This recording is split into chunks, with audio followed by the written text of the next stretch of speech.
Hey y'all, thanks for watching. So I want to talk to y'all about job creating, or my disdain for the term rather. Um, Here in Florida, like any other state, infrastructure is important, but here in Florida, we have a very tourist-driven economy, um, and tourism has increased, especially here in the Panhandle, in the last 20 years exponentially, and we've had to adjust and accommodate for that by easing congestion for traveling motorists, etc. Um, all these things cost money, and that's not my complaint.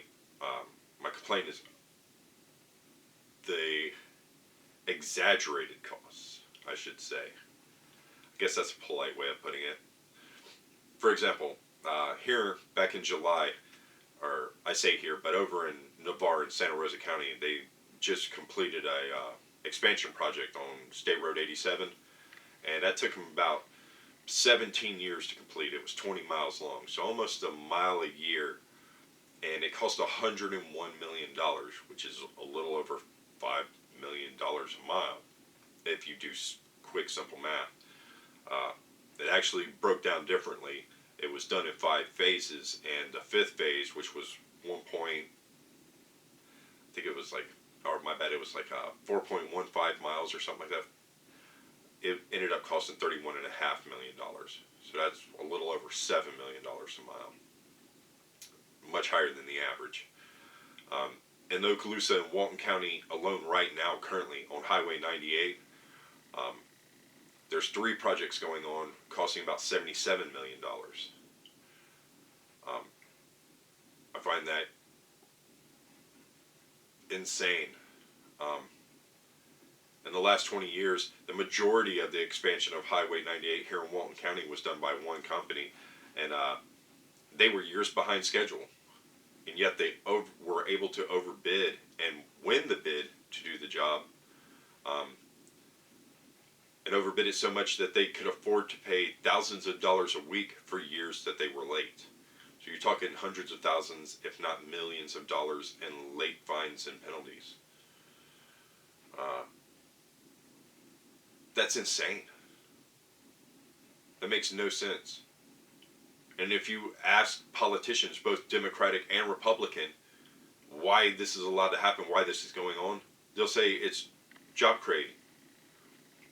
If they penalized these people or didn't give them the bids because they were exaggerated, they're overinflated, then they wouldn't employ these people, and these people wouldn't have jobs, and blah blah blah. And that seems like a very terrible excuse, a very lazy excuse.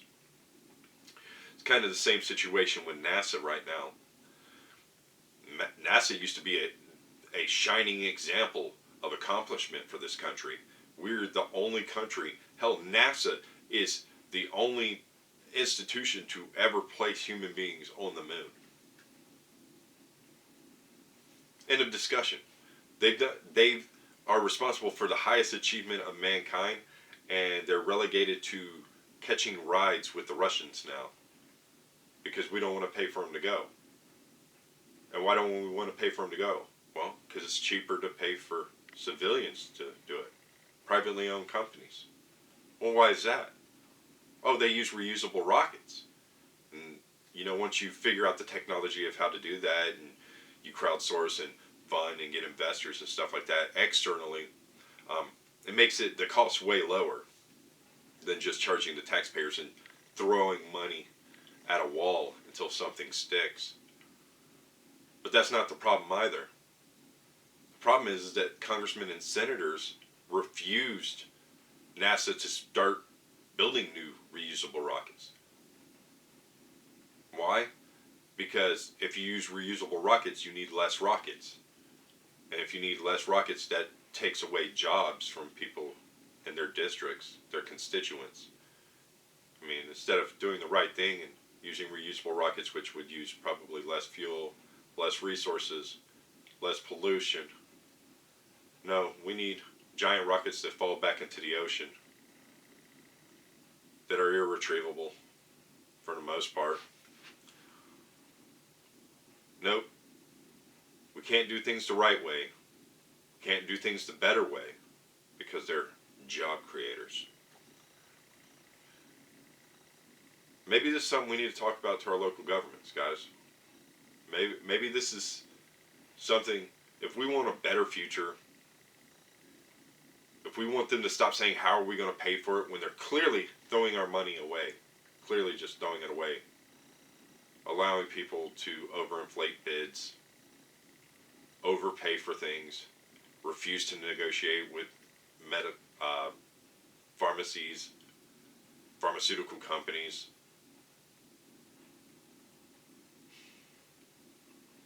You look at right here in the town I live, just a few years ago, they repaved the middle of town 3 times in one summer.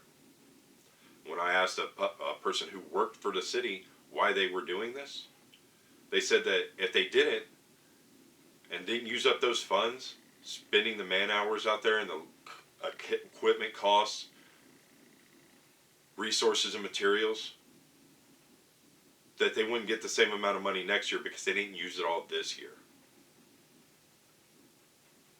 That seems like a terrible way to fund the government. Throw money away, or else we won't have it for the stuff we need. Again, these are things that could change if we all spoke up, started telling our elected officials that these things are wrong, started calling them up. Call them once a week. Hey, how's it going? What are y'all up to? What's happening? How's my tax dollars being spent? What's going on with this? What's going on with that? Y'all have a nice day. Very little to get involved, guys. Very little. It's just my opinion. Tell me what you thought in the comments below. I hope you liked this video. If you didn't, if you hated everything I had to say, well, y'all know the deal, guys. Subscribe, hit that notification bell. Come back and hate me again tomorrow. Thank you.